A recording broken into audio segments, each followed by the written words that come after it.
Oke, baik. Selamat malam Kakak. Assalamualaikum warahmatullahi wabarakatuh. Waalaikumsalam. Salam warahmatullahi wabarakatuh. Salam sejahtera untuk kita semua. Shalom. Shalom. Ya, terima Halo. kasih. Terima kasih Kakak sudah memenuhi jadwal yang telah kita sepakati bersama pada malam hari ini. Namun sebelum saya menyampaikan beberapa hal terkaitan dengan materi, izinkan saya untuk menyampaikan ke Kakak beberapa hal dulu sebagai pengantar pada pertemuan kita pada malam hari ini. Yang pertama Kakak mohon maaf jika mungkin saya karena sesuai dengan apa yang telah kita sepakati, biasanya mungkin menyampaikan melalui Japri atau kadang juga saya sampaikan melalui grup terkait dengan tugas kakak-kakak. Jadi itu pertama saya mohon maaf jika mungkin ada kakak-kakak yang terganggu ketika saya WA pribadi atau saya sampaikan di grup. Nah itu yang pertama. Kemudian saya menyampaikan juga terima kasih kepada kakak-kakak karena sampai saat ini kakak masih antusias walaupun saya memahami kakak ini punya banyak kesibukan baik di sekolah maupun di luar sekolah, tapi karena komitmen kita bersama terkait dengan PKGP juga ini sehingga tugas kakak telah diselesaikan hingga pada saat ini.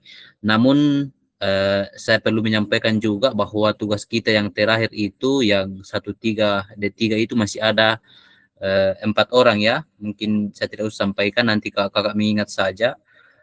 Masih ada 4 orang yang belum mengerjakan dari 11 orang. Karena saya perlu sampaikan kakak untuk yang aktif hingga saat ini, kita di kelas kita ini hanya tinggal 11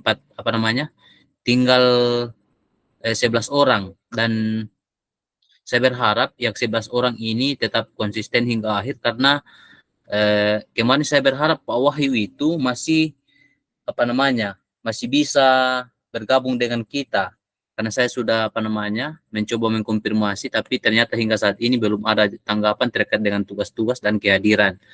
Dan saya pikir saya sudah menyampaikan ke kakak terkait dengan kehadiran kita di sesi sinkronis ini sudah disampaikan oleh kakak Dewi pada saat kita pembukaan itu minimal maksimal 2 kali tidak hadir itu masih dimaklumi. Jadi kalau sudah lebih 2 kali apa boleh buat kakak karena ini terekam oleh sistem, makanya kita direkam setiap virtual itu karena kita terekam oleh sistem. Jadi kakak mohon maaf, kami juga ingin membantu kakak untuk bisa menyelesaikan sampai akhir program ini. Mudah-mudahan kita bisa selesai bersama karena mungkin saya sudah sampaikan atau belum apa yang disampaikan oleh Kak PIC kita, Kak Dewi. Program ini masih akan dilanjutkan di tahun depan. Jadi kemungkinan, tapi kita belum tahu, kemungkinan kakak mungkin lagi ini kalau menyelesaikan program ini, kemungkinan tahun depan juga akan menjadi fasilitator. Tapi kita tidak tahu aturannya. Yang jelas bahwa yang boleh menjadi fasilitator mungkin nanti itu yang telah menyelesaikan. Tapi kita tidak tahu mekanismenya. Jadi saya berharap kakak-kakak yang masih 11 orang ini tetap semangat kita menyelesaikan. Termasuk saya memahami bahwa ada beberapa teman kita yang sementara plotting tahap 3 ini, Kak Arfuadi kalau tidak salah dengan Kak Sugiarto. Tapi saat ini Kak Sugiarto mungkin masih sibuk karena tugasnya baru satu yang dikumpulkan. Nanti saya hubungi secara pribadi atau kalau ada teman yang bisa hubungi juga, boleh dikuatkan bahwa kalau bisa dikumpulkan tugasnya. Saya sudah sampaikan bahwa yang tidak menyelesaikan ini lebih baik mengundurkan diri, misalnya Kak Sugiarto itu lebih baik mengundurkan diri daripada di blacklist. Saya sudah sampaikan itu ke kakak, jangan sampai saya juga kena nanti kalau kakak menyampaikan bahwa ini tidak pernah disampaikan. Jadi yang tidak bersedia ikut itu lebih baik mengundurkan diri, tapi jangan sampai mengundurkan diri semua kan tugasnya tidak terlalu susah dan ini juga kan tidak hari-hari virtual. Itu yang pertama kakak. Kemudian saya juga menyampaikan bahwa kalau bisa ini kan ada beberapa kakak-kakak yang biasa japri ke saya terkait dengan LMS. Saya sampaikan bahwa di LMS itu kakak ada beberapa icon yang bisa kita lihat dan tidak bisa dilanjutkan kakak kalau kita belum menyelesaikan modul sebelumnya. Jadi kakak harus menyelesaikan dulu modul sebelumnya, baru melanjutkan di modul yang berikutnya. Tapi modul berikutnya juga itu kan ada tanggalnya di situ, baru bisa terbuka. Jadi harap kakak-kakak baca secara seksama sehingga alur dari LMS itu dapat kita pahami secara bersama-sama. Sedikit saya sampaikan bahwa kalau ada tanda pesan itu di LMS kakak-kakak, tanda pesan dua itu dua, itu diskusi. Jadi kakak-kakak di dalam menjawab pertanyaan-pertanyaan dan silahkan berdiskusi apakah dengan fasilitator atau menanggapi apa yang sudah dijawab oleh kakak-kakak yang lain, teman yang.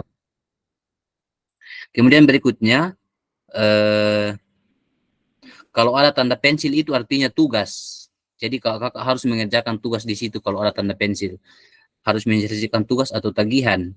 Kemudian kalau ada tanda pesawat, ada tanda pesawat itu artinya kuis. Kakak juga menjawab beberapa kuis, apakah 5 atau hanya ada satu. Jadi harap kakak perhatikan itu karena kita tidak bisa melanjutkan ke LMS berikutnya kalau tidak menyelesaikan tahapan tersebut. Karena ada biasa pertanyaan yang disampaikan ke saya. Mungkin itu penyampaian yang kedua. Kemudian yang ketiga terkait dengan kendala tugas. Saya terima kasih kakak yang biasanya sudah menyampaikan terkait dengan kendala-kendala. Saya pikir tidak ada masalah yang tidak bisa diselesaikan selama itu dikomunikasikan. Jadi saya berharap ke depan ini kakak jika ada terkendala sampaikan ke apakah ke kakak yang lain atau ke kami supaya kita carikan solusinya sehingga kakak tidak terbaca di sistem bahwa tidak mengerjakan tugas. Itu yang ketiga. Kemudian ini yang saya mau kita kasih masukan kakak karena ada kasihan ke Arfuadi itu biasa kalau saya buka room biasa ke Arfuadi duluan yang mengisi kehadiran kedua. Mungkin kita mau sepakati bersama ini karena kalau kita sepakati 7:30 ya kakak 7:30 setelah sholat teman-teman itu. Tapi biasanya kita mulai hampir jam hampir juga jam 8. Jadi kasihan teman-teman yang agak cepat masuk.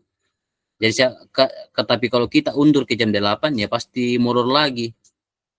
Bagaimana kakak kita undur waktunya ini atau bagaimana kita kasih tetap ini 7:30. Boleh resen yang mau tanggapi ini supaya kita tidak lagi. Ada kakak yang mau sampaikan atau boleh resen? Tetap saja Kak, Silakan sesuai Kak Fuadi. jadwal. Kalau saya Kak sesuai jadwal saya Kak. Iya Kak. Kakak-kakak yang lain? Silakan Kak Eskia. Ya, terima kasih. Mohon maaf terlambat ini kakak fasilitator karena tadi ada kegiatan. Jadi kalau saya sesuai jadwal saja jam 7.30 atau 7:30. Kemudian kalau misalnya ada teman-teman yang terlambat, mungkin kita menunggunya 5 menit saja.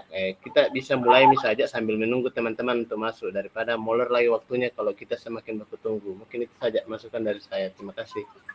Terima kasih Kak Eskia. Masih ada tambahan masukan supaya kita bisa sama-sama ini? Karena kita juga menyepakati, kita juga melaksanakan.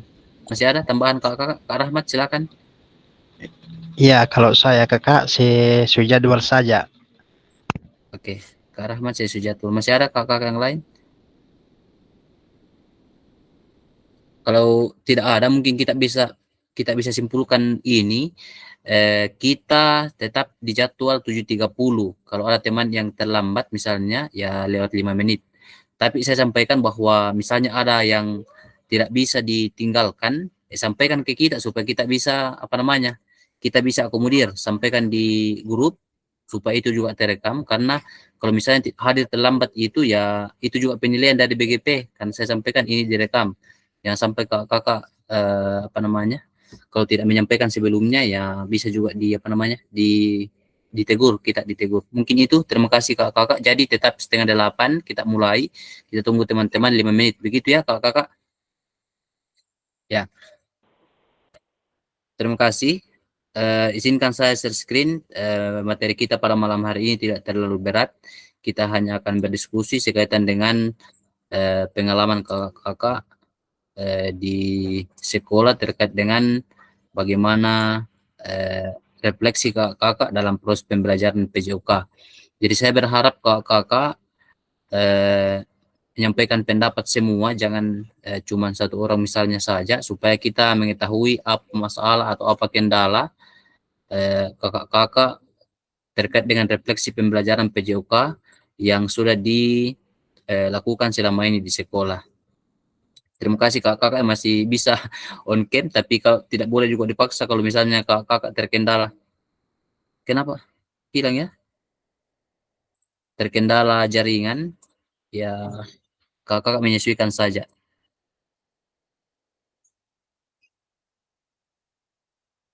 Sudah kelihatan kakak-kakak? Ya, sudah. Oke, terima kasih.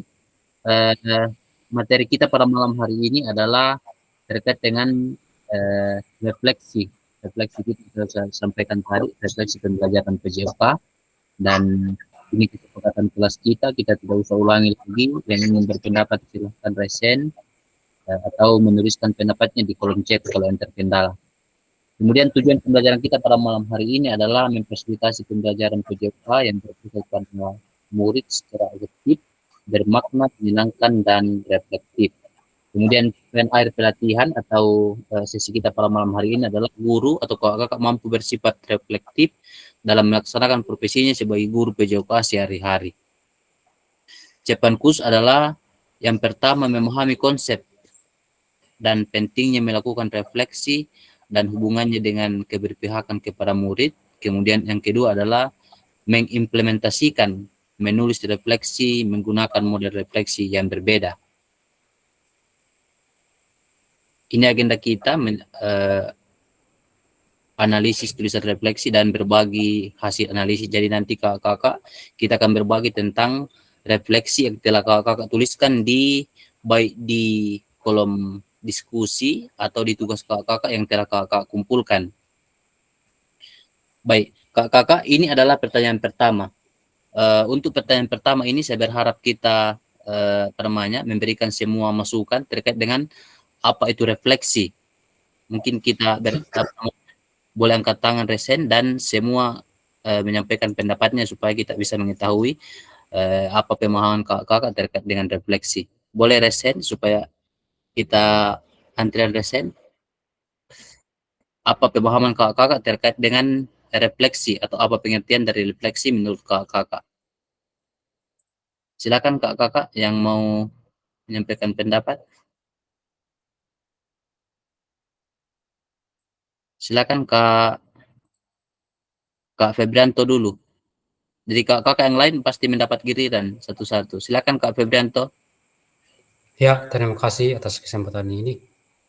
Menurut saya, refleksi adalah penguatan kembali pembelajaran atau materi yang telah kita lakukan.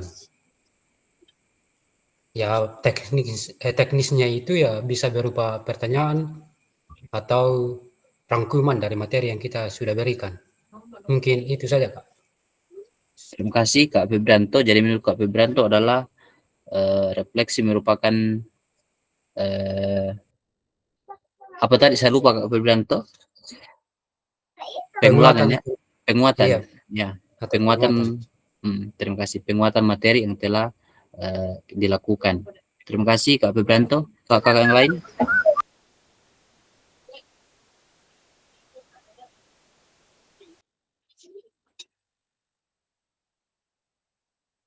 Kak, atau saya panggil satu-satu mungkin kalau tidak ada resen. Kak atau resen, silakan kakak resen supaya bisa dipanggil berdasarkan resen, antrian resen. Silakan. Menurut kakak apa itu refleksi atau pengertian refleksi? Silakan Kak Ikabut mungkin.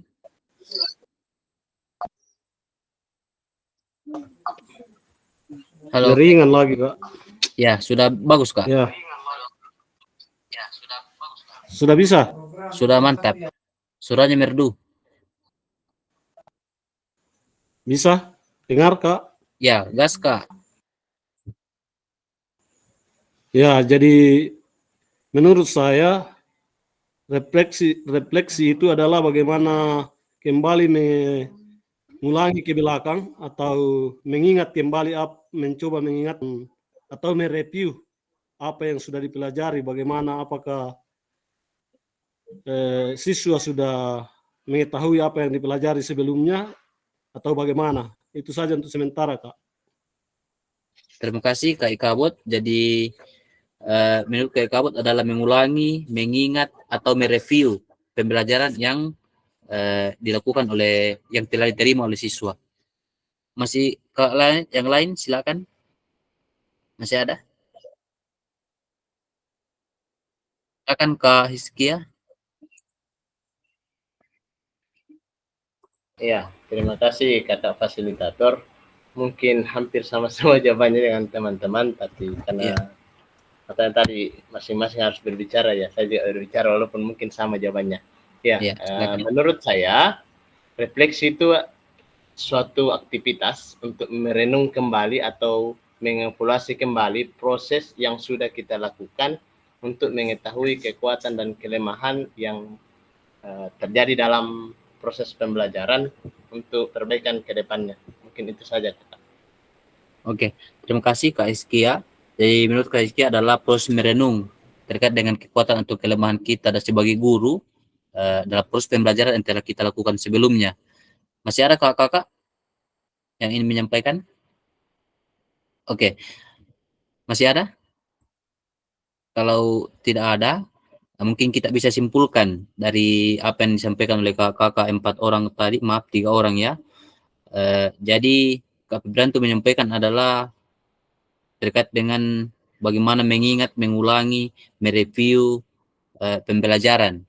Kemudian Kak Iski menyampaikan bahwa merenung terkait dengan kekuatan dan kelemahan yang dilakukan selama proses pembelajaran.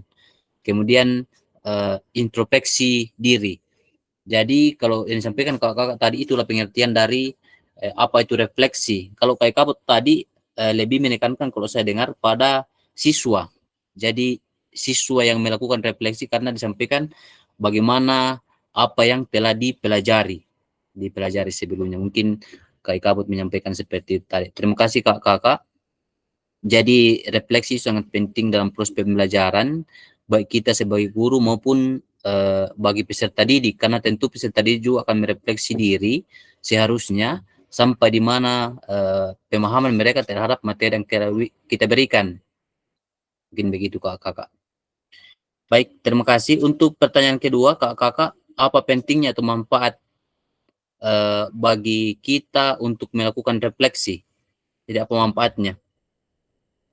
Tapi saya dengar tadi Kak Iskia sudah menyampaikan satu ini terkait dengan manfaatnya Kak Iskia terkait dengan bagaimana kita sebagai guru itu melihat kekuatan ya Kak Iskia tadi memuat kekuatan atau kelemahan kita dalam proses pembelajaran. Mungkin masih ada kakak-kakak yang ingin menyampaikan terkait dengan apa pentingnya refleksi ini. Silakan boleh resen kakak-kakak yang lain. Mungkin bisa menyampaikan apa pentingnya atau manfaat kita melakukan refleksi. Apakah silakan Kak Ikabut.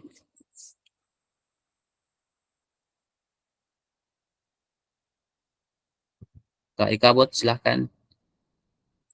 Ya, jadi menurut saya pentingnya melakukan refleksi itu ya mungkin ada kaitannya dengan apa itu pertanyaan pertama tadi, artinya mengetahui sejauh mana proses yang dilakukan apakah sudah bisa dipahami atau bagaimana, khususnya siswa.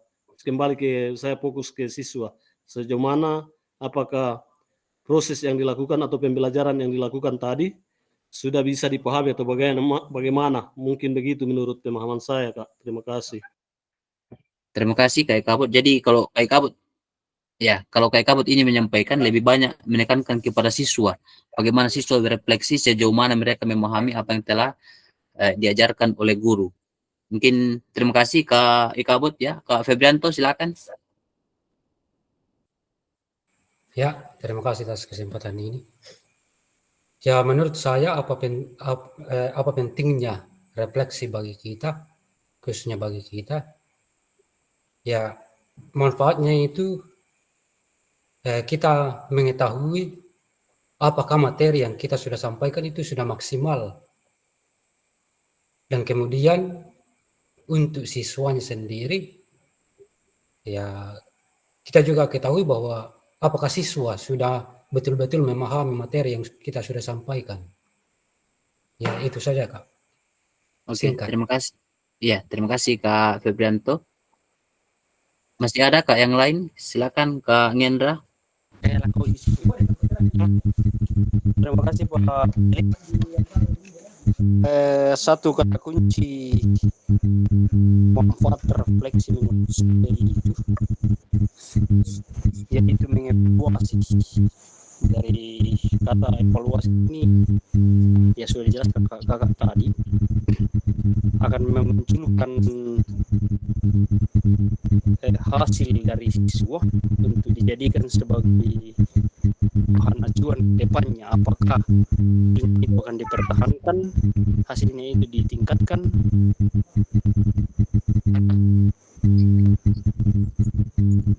Satu lagi kalau saya begitu nanti dilengkapi teman.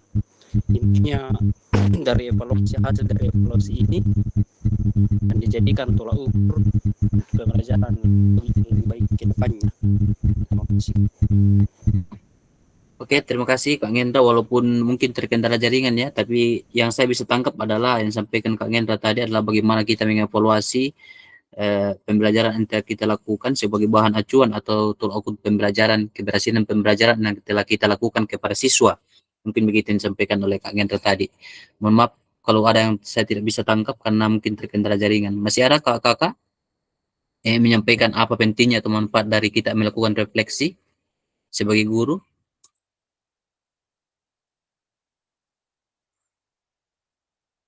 Silakan Kak, siapa yang resen? Kak Rahmat, silakan Kak Rahmat. Ya, baik, terima kasih Kak. Jadi kalau menurut saya apa pentingnya atau manfaat kita melakukan refleksi? Kalau saya Kak, yang pertama menambah pengetahuan tentang pemahaman diri terkait dengan pembelajaran. Ya, yang kedua, peningkatan keterampilan untuk siswa. Saya kira demikian Kak. Terima kasih.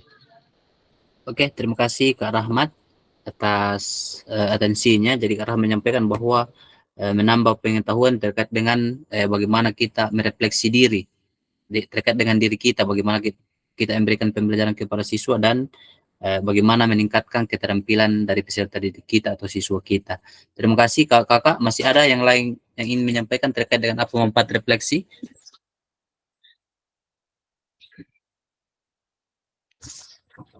Tahu sudah sama semua jawabannya kakak? Ya, terima kasih kakak yang sudah menyampaikan terkait dengan apa pentingnya refleksi kita dalam selama proses pembelajaran. Tentu proses refleksi ini sudah kita lakukan secara terus-menerus dalam proses pembelajaran. Apakah itu tertulis atau itu secara tersirat? Karena saya pikir kakak-kakak ini biasanya kan mungkin dalam RPP atau dalam mundur aja kita biasanya tidak tulis, tapi proses refleksi itu kita lakukan secara pribadi dalam proses perenungan kita secara pulang, mungkin dipikir-pikir apakah peserta didik kita itu sudah memahami apa yang kita sampaikan atau apa kelebihan dan kekurangan seperti yang disampaikan oleh kakak Hizkia tadi dan kakak yang lain, Kak Ikabot, Kak Febrianto, Kak Ngendra, dan Kak Rahmat. Jadi beberapa pertanyaan-pertanyaan pemantik yang bisa dapat atau yang dapat kita gunakan untuk proses refleksi dalam proses pembelajaran kita adalah apa kekuatan kita atau kelebihan kita dalam proses pembelajaran misalnya, atau apa kelemahan kita, jadi dari sisi mana kita lemah misalnya, apakah kita masih sering mungkin marah-marah ya, mohon maaf, masih sering marah-marah kepada siswa atau sering memberikan hukuman kepada siswa ketika mereka melakukan kesalahan, itu mungkin dari sisi kelemahan. Kemudian apa keterampilan yang saya miliki, kemudian masalah apa yang saya hadapi. Tentu pertanyaan-pertanyaan ini dapat menjadi pertanyaan-pertanyaan pemantik bagi kakak atau bagi kita dalam proses pembelajaran, sehingga refleksi itu dapat terjadi secara maksimal dalam proses pembelajaran kita. Terima kasih kakak atas atensinya. Kemudian pertanyaan ketiga, apa yang bisa kita refleksikan sebagai guru PJOK? Mungkin pertanyaan ketiga ini ada kakak yang ingin berpendapat, apa yang bisa kita refleksikan sebagai guru PJOK? Silakan kakak. Silakan Kak, siapa yang ada sen? Kak Yudi, silakan Kak Yudi. Ya, terima kasih Kak Fasilitator atas kesempatan yang telah diberikan. Ya, mungkin untuk nomor 3 ini, ya menurut saya mungkin bagaimana kita meningkatkan kualitas dalam proses pembelajaran PJOK. Terima kasih. Ya, terima kasih Kak Yudi atas jawabannya. Jadi menurut Kak Yudi, apa yang bisa kita refleksikan sebagai guru PJOK? Kak Yudi menyampaikan yang bisa kita refleksikan adalah meningkatkan proses pembelajaran kita, khususnya dalam mata pelajaran PJOK. Oke, terima kasih Kak Yudi. Silakan kakak yang lain yang ingin berpendapat terkait dengan pertanyaan nomor 3.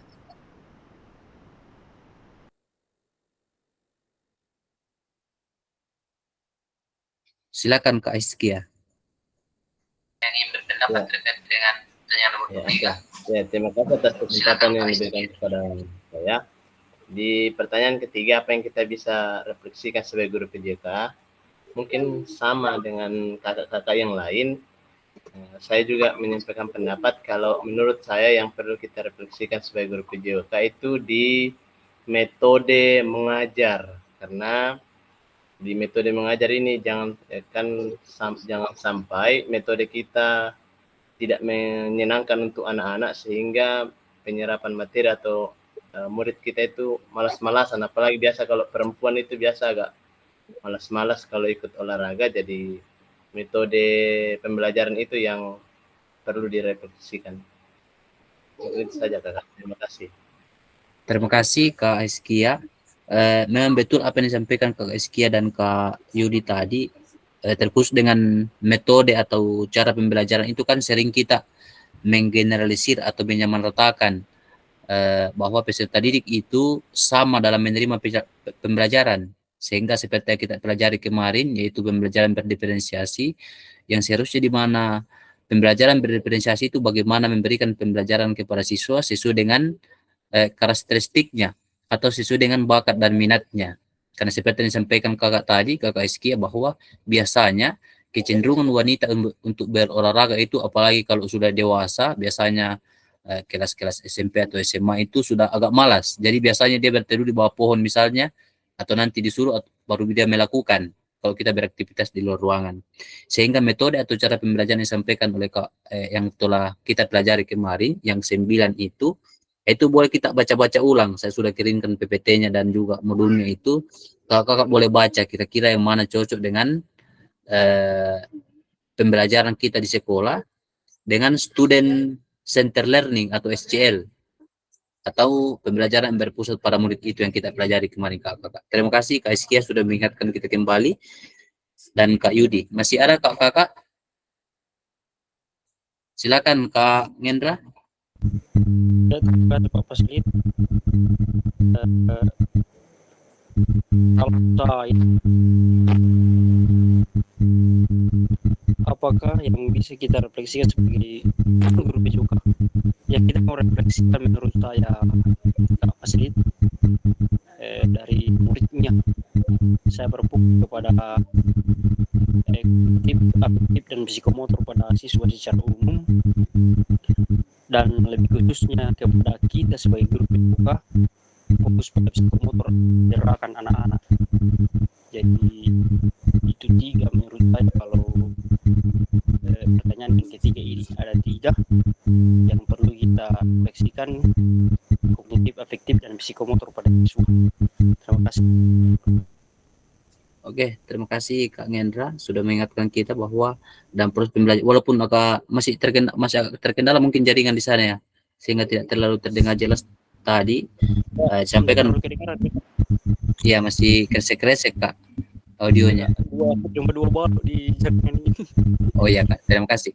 Kak Ngendra menyampaikan bahwa apa yang bisa kita refleksikan adalah dikhususkan para siswa, bagaimana siswa pemahamannya secara kognitif, afektif, dan psikomotor. Mungkin itu lebih ditekankan oleh Kak Gendra tadi.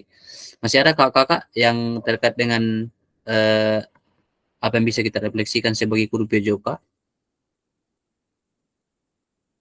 Atau sudah lengkap? Masih ada yang ingin tambahkan kakak-kakak? Kak Rahmat, silahkan Kak Rahmat Hidayat. Ya, baik kakak. Jadi pertanyaannya apa yang bisa kita refleksikan sebagai guru PJK? Kalau saya mungkin di luar dari materi pembelajaran. Ya, yang perlu kita tingkatkan itu adalah kehadiran kita di sekolah harus ditingkatkan sebagai guru. Sekira demikian Kak, terima kasih. Oke, terima kasih Kak Hidayat mengingatkan kita kembali terkait dengan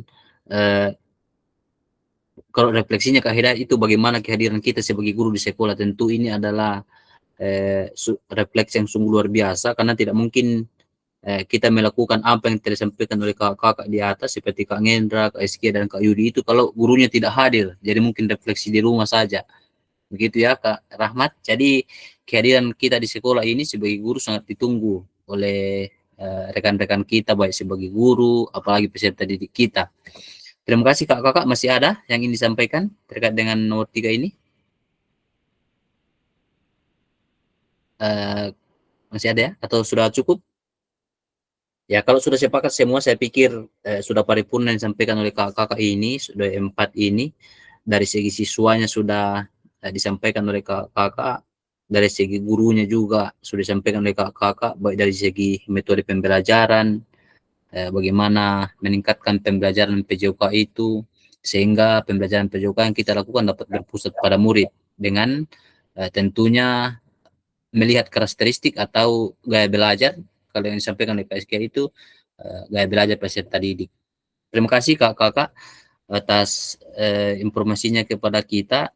Mungkin saya pikir kakak-kakak yang lain yang mungkin belum berpendapat, saya pikir jawabannya juga sama ya, sama atau sepaham dengan kita. Baik kakak-kakak, jadi ada 6 pertanyaan di sini yang ingin kita jawab sama-sama, tapi saya pikir kakak-kakak sudah menuliskan sebagian jawaban di dalam tugas kakak-kakak. Kalau pertanyaan pertama ini bagaimana saya menulis refleksi selama mengikuti pembelajaran mulai dari modul 1 dan sampai dengan modul 3, saya hanya mengingatkan bahwa refleksi-refleksi yang telah kakak tulis itu ada bermacam-macam kalau saya periksa dan sebagian sudah saya komentari. Kalau kita belajar kembali di modul 1 itu framework Borton dan Gibbs. Kemudian model-model refleksi yang lain yang saya lihat sangat menarik tampilannya karena kakak-kakak sangat kreatif. Ada yang menuliskan model segitiga, ada yang model deal, model topi, ada yang model topi juga saya lihat. Kemudian ada yang model 4C, connection, challenge, kemudian change, dan konsep. Ada yang model cuaca, ada yang model 4F. Jadi kakak sudah menuliskan semua itu terkait dengan refleksi. Jadi mengapa itu adalah panduan-panduan yang kakak telah tuliskan terkait dengan bagaimana kita merefleksi cara pembelajaran yang telah kita lakukan. Dan kakak sudah menyampaikan tadi melalui diskusi yang sangat bagus terkait dengan apa itu refleksi, bagaimana penerapannya, sehingga proses pembelajaran kita itu dapat berdampak pada murid. Silakan kakak, ya, ada yang ingin sampaikan? Oh, silakan Kak Iskia.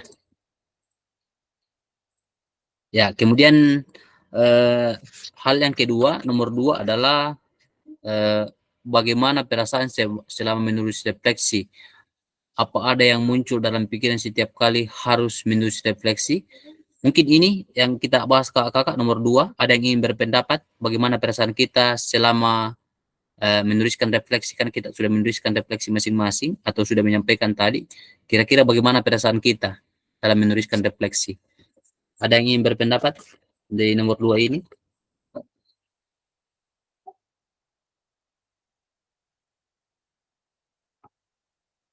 Ada kakak?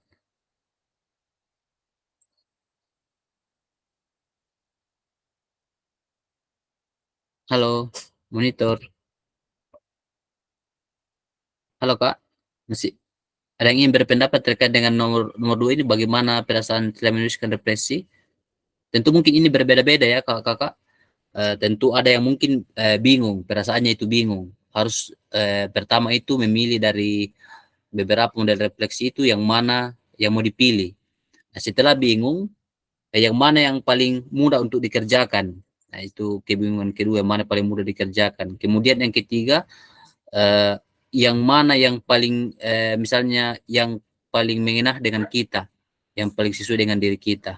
Nah, mungkin itu perasaannya, perasaannya ya, dalam menuliskan refleksi.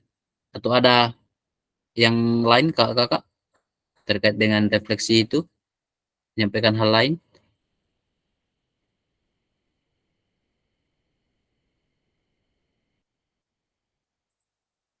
Kalau di nomor 3, hal apa saja yang menurut saya menjadi lebih baik berkaitan dengan menulis refleksi? Apa yang menurut saya yang menjadi lebih baik berkaitan dengan menurut refleksi? Jadi setelah kakak menurut refleksi, apa yang menjadi lebih baik menurut kita? Kalau kakak tadi menyampaikan misalnya sudah mengetahui misalnya kelebihan dan kekurangan kita, ya seperti yang disampaikan oleh kakak Iskia tadi. Kalau sudah mengetahui kelebihan dan kekurangan, misalnya dalam mengajar, tentu itu harus kita perbaiki. Kemudian kalau disampaikan Kak Iskia tadi, misalnya dalam segi metode mengajar. Metode mengajar itu kan biasanya walaupun sebenarnya kakak sudah melakukan di sekolah atau saya sudah melakukan di sekolah juga, tapi kita tidak tahu metodenya, metode apa itu, sehingga kalau kita biasanya ditanya, biasanya masih lupa atau tidak ingat. Bahkan saya sampai saat ini model-model atau metode-metode mengajar itu masih apa namanya, masih belum terlalu mengerti apa definisinya secara benar. Tapi kalau kita baca yang saya kirimkan kemarin itu sudah sangat jelas. Ada yang lain kakak terkait dengan nomor 3 ini? Ya, kalau ini nomor 4, bagaimana saya menggunakan rubrik penulisan refleksi, ya saya kira rubriknya itu adalah model-modelnya yang saya kakak sudah pilih, yang saya sampaikan tadi. Ada yang menuliskan model topi seperti Kak siapa ya, yang saya ingat Kak Ayu kayaknya ya, atau ada model 4F seperti Kak Iskia kalau saya tidak salah ingat, dan kakak yang lain ada yang menggunakan format GIPS. Itu adalah jenis-jenis refleksi untuk mengetahui bagaimana kita dalam proses pembelajaran. Apa yang seharusnya bisa menulis, bagaimana seharusnya saya bisa menulis refleksi dengan lebih baik lagi. Ini kakak mungkin ini berbeda-beda. Nomor 5, bagaimana kita menuliskan refleksi lebih baik lagi. Ada yang ingin berpendapat? Nomor 5.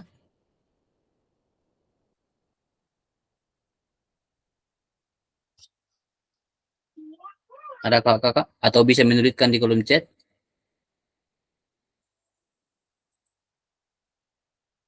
Ya, kalau mungkin tidak ada, perbaikan mungkin terkait dengan menuliskan refleksi itu adalah kalau kami biasa disampaikan oleh Kak Fasil dulu, Kak Firman Halip Empolewali, sampaikan bahwa dalam menulis refleksi itu harus kita tuliskan secara jujur, berdasarkan apa yang kita rasa, alami, berdasarkan pengalaman-pengalaman kita di sekolah. Karena kalau kita tidak jawab secara jujur, misalnya pertanyaan-pertanyaan itu apa kelebihan kita atau apa kekurangan kita, yang paling banyak itu biasanya kita tidak jujur di kekurangan. Kalau kelebihan pasti dituliskan banyak misalnya.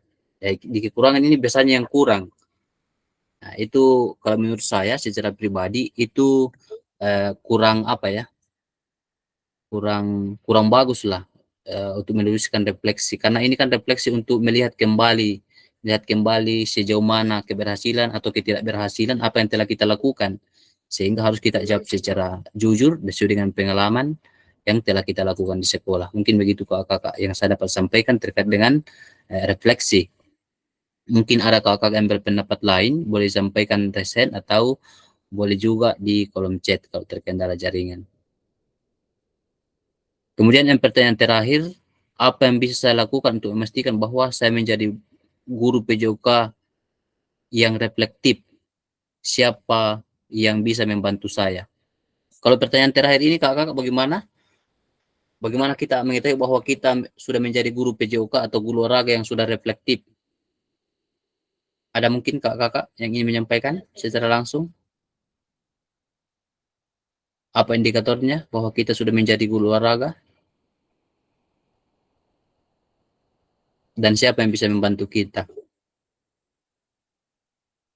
Ya, kalau tidak ada mungkin kakak-kakak yang ingin menyampaikan, kalau menurut saya yang pertanyaan nomor 6 ini, siapa yang apa yang bisa saya lakukan untuk memastikan bahwa saya sudah menjadi guru olahraga yang reflektif adalah tentu memastikan bahwa semua pertanyaan-pertanyaan yang telah kita ajukan kepada diri sendiri itu tadi, misalnya apa kelebihan atau kekurangan kita, itu sudah kita lakukan. Saya sampaikan tadi, apakah kita itu misalnya tulis tentu biasanya kan tidak ditulis di RPP kalau refleksi, hanya refleksi pembelajaran yang biasanya kita tulis. Tapi kalau refleksi diri sendiri terkait dengan proses yang telah kita lakukan, biasanya kan tidak ditulis.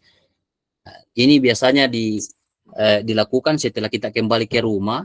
Biasanya kita merenung, atau bisa juga dituliskan tapi tidak di RPP. Ini biasanya dituliskan di tempat-tempat lain. Sejauh mana keberhasilan atau keberhasilan pembelajaran kita lakukan. Dan tentu kalau ditanya siapa yang bisa membantu, ya biasanya juga kan rekan sejawat.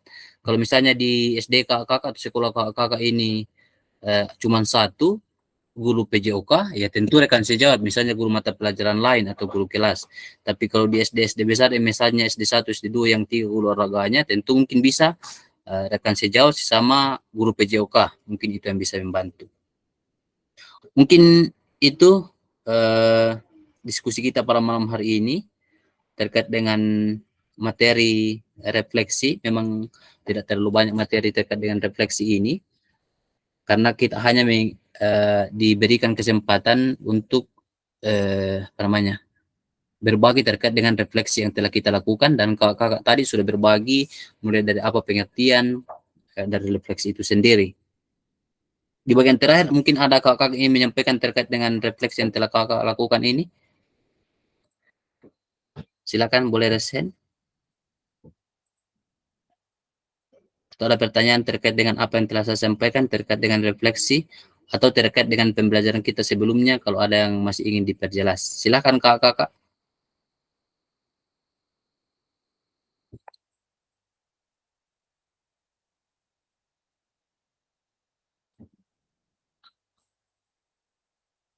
Silakan Kak Hizkia. Ya, terima kasih kakak fasilitator. Saya mau bertanya ini kakak. Silakan Kak. Iya, misalnya di dalam proses pembelajaran berlangsung, terus kita melihat siswa kita ada yang kayak tidak bersemangat, apakah bisa kita adakan kayak refleksi bertanya? Maksudnya ini tidak pakai penilaian, cuman bertanya saya, kira-kira yang mana pelajaran susah? Begitu maksudnya, apa gerakan yang susah? Apakah boleh kita merefleksi sementara proses pembelajaran, atau hanya di akhir pembelajaran refleksi itu bisa dilakukan? Terima kasih kakak. Terima kasih Kak Hizkia atas pertanyaannya. Mungkin ada kakak-kakak yang lain yang ingin berbagi terkait dengan pertanyaan Kak Hizkia, apakah dalam proses pembelajaran itu kita boleh melakukan refleksi, misalnya dengan mengajukan pertanyaan. Mungkin ada kakak-kakak yang ingin berbagi pengalaman. Silakan, boleh resen. Silakan Kak Febrianto. Ya, terima kasih. Ya, mungkin saya mau berbagi dengan Kak Iskia. Biasanya itu kalau dalam pertanyaan, dalam pelajaran ada yang siswa yang misalnya bermalas-malasan, mohon maaf. Biasanya saya lakukan sebuah pertanyaan, apakah pelajaran yang saya berikan ini bisa dipahami atau tidak. Sekarang juga saya lakukan sebuah permainan untuk membuat siswa lebih semangat dalam belajar. Mungkin itu saja, Kak. Oke, terima kasih Kak Febrianto. Masih ada kakak yang lain ingin berbagi atau sharing dengan kita? Silakan Kak Ikabot. Iya, terima kasih Kakak. Jadi kalau saya mungkin searah dengan teman-teman, kalau memang pada saat proses pembelajaran sedang berlangsung baru ada apakah tidak semangat atau memang sulit melakukan gerakan atau sulit untuk memahami kalau dalam teori, ya saya biasa tanya langsung apakah ini dimengerti atau bagaimana, dan apa yang dipelajari sekarang biasa terjadi seperti itu yang saya lakukan, karena ya menurut saya apalah gunanya saya lanjutkan kalau ya misalnya ada yang tidak semangat dan sangat ya mungkin kembali ke refleksi diri bahwa berarti saya tidak berhasil ini kalau begini. Jadi mungkin itu untuk sementara Kakak. Terima kasih. Terima kasih Kak Ikabot. Masih ada kakak yang lain? Kak Ikabot dan Kak Febrianto sudah menyampaikan. Masih ada kakak yang lain? Tahu sudah cukup? Jadi kalau menurut saya, sambil menunggu kakak yang lain, kalau masih ada yang ingin berbagi, kalau apa yang disampaikan Kak Iskia tadi terkait dengan refleksi, ketika dalam proses pembelajaran kita melihat siswa atau murid kita itu bermalas-malasan, katakanlah begitu ya, disampaikan Kak Iskia tadi, maka yang terlintas dalam pikiran saya pertama yang disampaikan Kak Iskia tadi ada dua. Yang pertama yang terlintas itu adalah disampaikan Kak Febrianto dan Kak Ikabot. Yang terlintas itu adalah apakah mereka tidak paham, ya? Mereka tidak paham sehingga bermalas-malasan. Atau yang kedua adalah pembelajaran yang kita sampaikan itu tidak menarik. Nah, sehingga apa yang kita lakukan kalau dua pertanyaan ini muncul? Tentu kita harus bertanya. Sampaikan Kak Ikabut tadi dan Kak Febrianto, kita bertanya apa menjadi kendala sehingga bermalas-malasan. Tentu kita akan lihat atau kita akan bisa bisa memaknai jawabannya. Apakah dia pembelajaran kita berikan itu tidak menarik? Kalau tidak menarik, tentu kita akan mencari metode lain disampaikan oleh Kak Iskia tadi. Dengan kan sudah kita pelajari kemarin sama-sama, karakteristik peserta itu kan beda-beda. Sehingga kita harus mencari lain. Atau tidak paham, ya maka disampaikan Kak Ikabot dan Kak Febrianto itu kita mengulangi. Karena berdasarkan refleksi tadi itu, apalah gunanya kita lanjutkan pembelajaran karena ada peserta didik kita yang tidak paham. Ya, yang tidak paham. Jadi kalau menurut Kak saya dan kakak yang lain terkait dengan pertanyaan Kak Iskia tadi, boleh saja Kak Iskia. Karena pertanyaan tadi apakah harus di akhir? Ya tentu kalau begini tentu tidak bisa di akhir. Ya, tentu tidak, refleksi itu tidak boleh di akhir. Karena kalau kasusnya Kak Iskia, kasus yang lain itu kan mungkin beda lagi. Ya, tentu kalau Kak Iskia ini langsung kita bisa tangani. Mungkin begitu Kak Iskia ya. Jawaban kami bersama kakak yang lain. Apakah jelas Kak atau? Iya, jelas Kakak. Terima kasih atas pencerahannya Kakak fasilitator dan kakak-kakak guru olahraga yang lain. Ya, terima kasih. Jadi saya sangat senang ini mendapatkan kakak sharing, sudah banyak pengalaman, sehingga tentu apa yang kita alami di sekolah itu kan berbeda-beda, seperti dengan berdasarkan karakteristik sekolah masing-masing. Ya, ada yang mengajar di SD, yang anaknya suka bermain, ada yang di SMP, dan ada yang di SMA. Tentu ini kelas kita ini sangat, kalau saya biasa sampaikan paripurna atau lengkap, cukup lengkap. Ya, masih ada kakak yang menyampaikan atau ingin bertanya untuk kita sharing pada malam hari ini?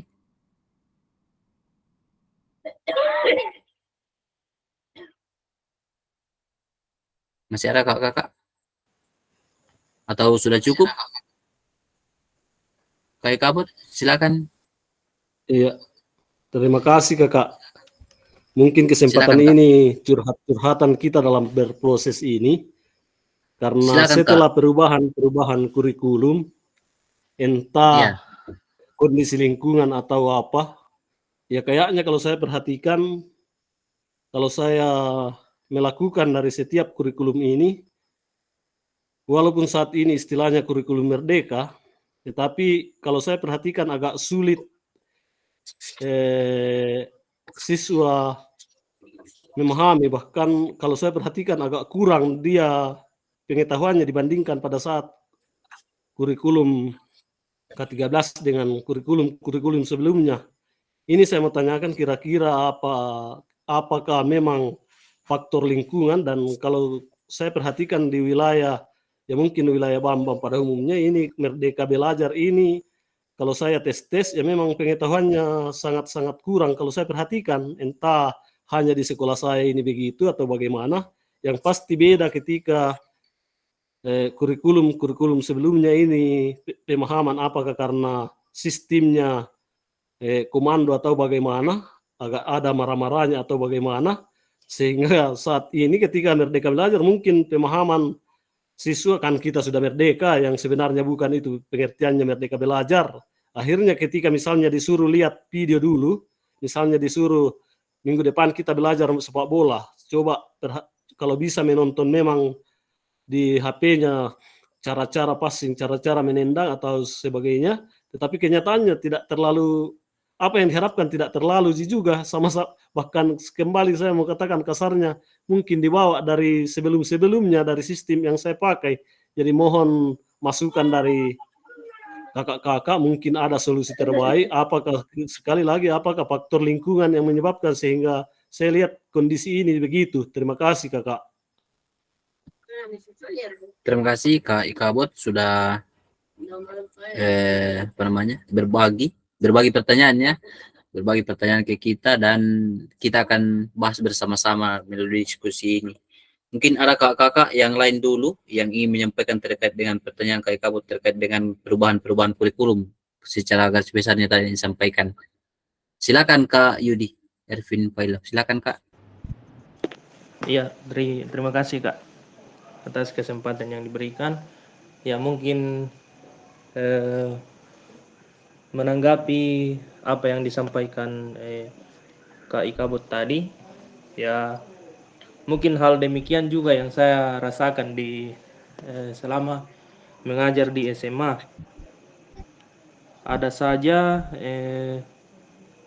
dalam dalam buku yang kita gunakan itu, buku paket yang kita gunakan itu, memang ada yang kurang.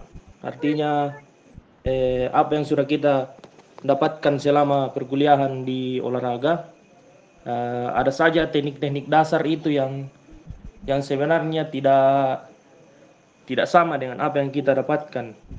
Jadi memang susah sependapat dengan apa yang disampaikan tadi Kak Ikabot. Jadi banyak kendala yang didapatkan dengan kurikulum sekarang daripada yang dulu. Nah, itu saja Kak. Terima kasih. Terima kasih Kak Yudi yang telah berbagi juga terkait dengan apa yang dirasakan di di khususnya kelas SMA ya. Masih ada kakak-kakak yang terima kasih Kak. Masih ada kakak-kakak yang lain yang ingin menyampaikan? Silakan pertama dulu Kak siapa? Silat dulu ya. Kak Kak Nikomang ya. Kak Ayu, silakan Kak Ayu.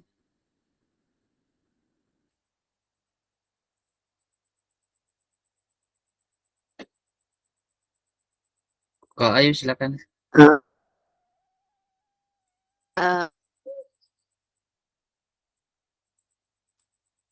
Halo, putus Kak, bisa. Halo.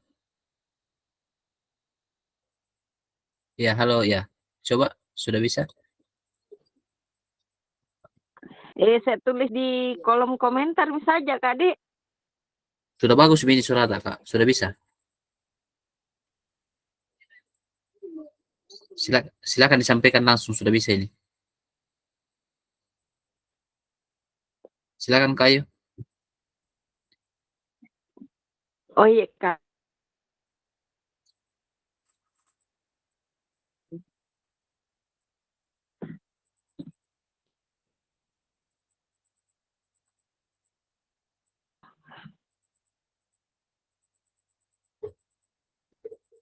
Masih mute Kak. Masih mute. Halo. Oh ya, mungkin sambil kita menunggu Kak Ayu mungkin bisa dituliskan di kolom chat kalau terkendala dengan jaringan. Masih ada yang lain kakak? Tahu sudah tidak ada? Ya, Terima kasih. Mungkin saya akan menanggapi dulu, nanti ditambahkan oleh kakak yang lain terkait dengan pengalamannya, terkait dengan kurikulum ini yang berganti-ganti. Kalau menurut saya, Kak, tapi ini secara pribadi dan pengalaman juga, pertama tadi, apakah ini kurikulum merdeka sekarang ini faktor lingkungan sehingga siswa itu kurang memahami. Saya berpikir secara pribadi bahwa kemungkinan ini kurikulum karena ini masih baru sehingga kita masih merasa kesulitan dalam menyampaikan, sehingga mungkin karena kesulitan itulah sehingga mungkin peserta didik kita juga mungkin masih kurang paham apa yang telah kita sampaikan. Karena terus terang kalau pengalaman saya secara pribadi juga ini masih di SD ini, Kak, di Mamasa, di sekolah saya itu masih sangat kurang buku-buku teks, buku-buku pendukung, sehingga peserta didik itu, bahkan peserta didik sampai sekarang ini belum, karena baru 2 tahun terakhir mungkin ya, 2 tahun terakhir kok di sekolah kami itu menerapkan kurikulum ini sehingga belum cukup bukunya. Saya pikir itu mungkin juga menjadi kendala terkait dengan penyerapan kurikulum merdeka. Kemudian di sisi yang lain, saya berharap ke depannya kalau ini masih diberlakukan, guru ini lebih banyak karena kita kan dituntut secara mandiri ya, untuk belajar secara mandiri di PMM. Kalau saya, harapan saya sebenarnya juga mungkin sama kakak, kita juga ini sama di kurikulum 2013 dulu dikumpulkan dan diberikan pelatihan, karena kalau kita belajar secara mandiri masing-masing, tentu kita punya tafsiran yang berbeda-beda terkait dengan modul. Terkait dengan modul di PMM itu kan kita punya pemikiran sehingga sehingga kita menafsirkan berbeda-beda juga. Tapi kalau kita misalnya dikumpulkan dan ada pematerinya, saya pikir itu kan menyatukan persepsi itu kan lebih mudah. Nah, mungkin itu kan sama dulu di kurikulum 2013 itu ada ada kelas-kelasnya khusus yang dipanggil itu dan didiseminasikan. Saya pikir itu yang pertama. Kemudian yang kedua, kalau ini memang harus dilanjutkan secara terus-menerus, kalau saya melihat secara pribadi, kurikulum merdeka ini sangat bagus tujuannya, di mana kita memberikan kepada siswa itu kan filosofinya itu, kalau KSK masih ingat, bagaimana kita menanam merawat padi itu, jangan sama cara perawatannya dengan merawat jagung. Misalnya kan padi di tanah yang basah atau lembab, kalau jagung di tanah yang kering. Itu begitu juga dengan peserta didik kita, jangan kita samakan cara merawat peserta didik dengan karakteristik yang berbeda-beda. Mungkin itu begitu filosofinya. Kita ini diibaratkan sebagai petani. Kalau zaman dulu yang sampaikan Kak Kabut itu gaya komando, kalau secara pribadi juga saya merasa karena kita ada di zaman itu cukup berhasil, karena kita ini ada sekarang kakak karena gaya-gaya itu, gaya-gaya komando dulu. Tapi tentu karena zaman yang berbeda sekarang, tentu zamannya sudah berubah. Bahkan saya sampaikan kemarin, kita belum mengetahui, peserta didik sudah tahu karena masifnya informasi yang mereka dapatkan, sehingga kita guru dituntut belajar lebih keras lagi juga sekarang. Mungkin itu kalau menurut saya kakak terkait dengan kurikulum merdeka ini. Bagaimana Kak Ikabot dan Kak Kak Yudi? Masih ada yang ingin didiskusikan, Kak?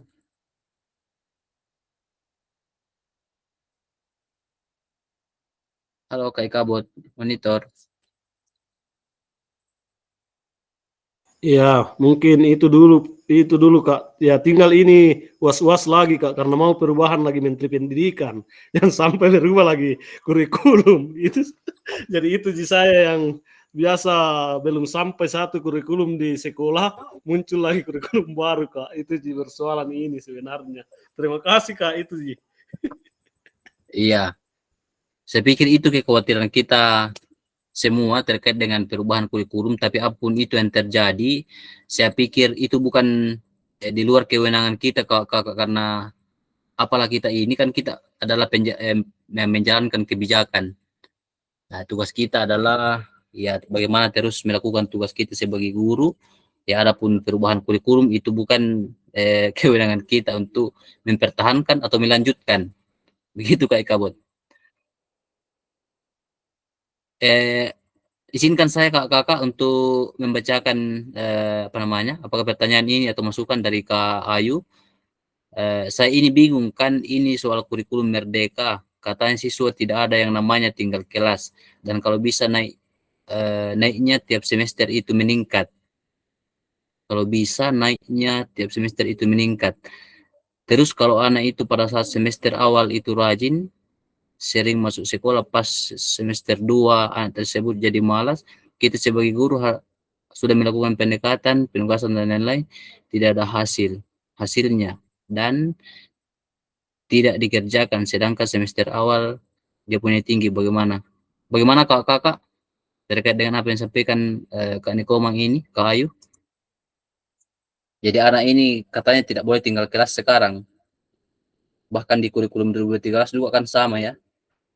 Bagaimana kalau di semester awal itu nilainya tinggi, tiba-tiba semester 2 nilainya rendah? Mungkin ada kakak yang ingin menanggapi pertanyaannya Kak Nikomang, Kak Ayu?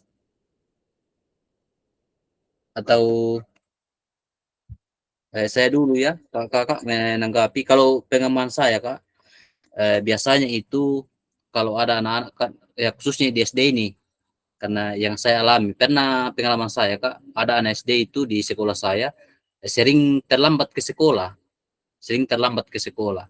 Jadi saya perhatikan biasanya dalam 1 minggu itu hanya beberapa kali datang. Ya, setelah saya lihat seperti kejadian seperti itu, saya coba tanya, kenapa biasanya terlambat? Ternyata dia itu setelah pulang sekolah, dia membantu orang tua mencari nafkah, dan setelah pulang ke rumah dia kan capek, jadi terlambat bangun kalau pagi, dan masih disuruh orang tua mengantar jajanan kue. Itu yang dialami oleh yang tersebut, sehingga biasanya sering terlambat. Jadi kalau menurut saya Kak Ayu, tentu kita harus melihat dulu kenapa anak ini sering terlambat atau katakanlah malas sehingga nilainya kurang ya. Apa alasannya? Karena tentu ada alasan sehingga anak tersebut tidak datang. Sehingga kalau kita sudah mengetahui, tentu ada solusi yang kita berikan. Sehingga solusi yang saya sampaikan ke anak tersebut adalah sampaikan ke orang tuanya, dan bahkan pernah saya panggil orang tua juga ke sekolah itu, sampaikan ke orang tuanya bahwa tugas kami sekarang ini adalah, kalau permasalahan yang saya alami ini Kak, tugas kami sekarang adalah sekolah. Jadi itu tugas pokok kami dulu. Tapi mencari nafkah boleh setelah kami pulang, tapi juga tidak terlalu lama, karena itu kan tugasnya orang tua. Bahkan ini anak kelas 4 yang saya ajar dulu begitu. Jadi mungkin seperti itu Kak. Jadi tidak ada tidak ada masalah dan tidak ada solusi kalau misalnya kita mau sama-sama mencari solusinya dan sama-sama dengan orang tua membicarakannya. Mungkin begitu kalau dari saya Kak Ayu. Kalau masih ada kakak yang lain yang ingin berpendapat terkait dengan pertanyaannya Kak Ayu. Kalau terkait dengan naik atau tidak naik kelas, saya pikir juga itu kan menurut saya secara pribadi ini ya, itu kalau kurikulum sekarang memang katanya seperti itu, karena kalau di fase khusus SD ini, kalau di fase A belum menyelesaikan, ini kan fase A kelas 1 2, masih boleh diulangi tujuan pembelajarannya di fase B, sehingga sampai tuntas itu dia punya tujuan pembelajaran, dia akan naik terus, walaupun mungkin tujuan pembelajarannya dengan temanya sudah beda. Nah, ini pemahaman saya terkait dengan kenaikan kelas. Saya tidak tahu kalau di SMA dan SMP. Ada kakak yang ingin berpendapat terkait dengan pertanyaan Kak Ayu?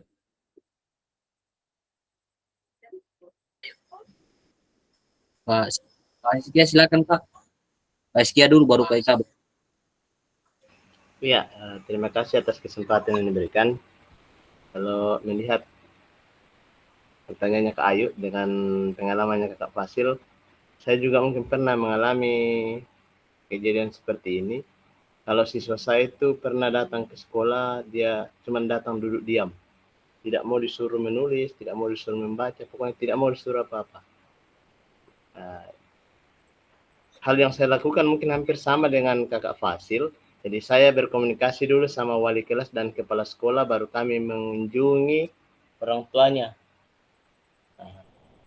Ternyata ya mungkin hampir sama dengan Kakak Fasil, membantu orang tua, apalagi kan di sekolah saya itu daerah agak apa ya, Mayoritas petani. pegunungan, ya pegunungan dengan petani yang orang tuanya agak jauh pergi ke kebun, nanti sore baru pulang, ya kadang begitu ya, mereka anak-anaknya tidak terkontrol, jadi tidak ada semangat belajar. Jadi itu yang kami lakukan, berkomunikasi terus dengan orang tua. Lalu mungkin sedikit berbagi, kalau di pendidikan guru penggerak itu ada namanya, ya mungkin saya dikoreksi Kakak Pasel kalau saya salah, ada namanya segitiga restitusi dan teknik coaching yang dilakukan nanti oleh guru terhadap siswanya. Jadi tidak satu kali kita melakukan pendekatan, tetapi mungkin secara berulang kerjasama dengan walinya. Karena ada namanya teknik coaching, itu dicari tahu dulu masalahnya, kemudian anak itu sendiri yang akan memberikan solusi dari permasalahannya ketika kita memberikan pertanyaan-pertanyaan pemantik itu. Lalu dengan yang masalah tinggal kelas tadi, ini juga memang menjadi permasalahan bersama. Biasanya kalau ini mungkin masih tidak kerja, ada yang kebanyakan anak-anak yang mungkin 1 bulan 3 kali atau 4 kali saja sekolah. Tapi ya kita dituntut di kurikulum Merdeka itu tidak ada lagi tinggal kelas. Karena katanya pemahamannya ketika anak-anak di satu mata pelajaran itu tidak ada bakatnya di situ, berarti dia pasti punya bakat di tempat lain. Inilah yang menyebabkan sehingga anak-anak itu katanya tidak boleh ditinggal kelas karena dia ternyata punya bakat di tempat lain begitu. Jadi itu yang harus kita kembangkan katanya sebagai guru di kurikulum Merdeka. Mungkin itu saja untuk sementara dari saya, Kakak. Terima kasih. Terima kasih Kak Hizki ya yang telah menyampaikan sharing pada malam hari ini. Selanjutnya Kak Ikabot, silakan Kak.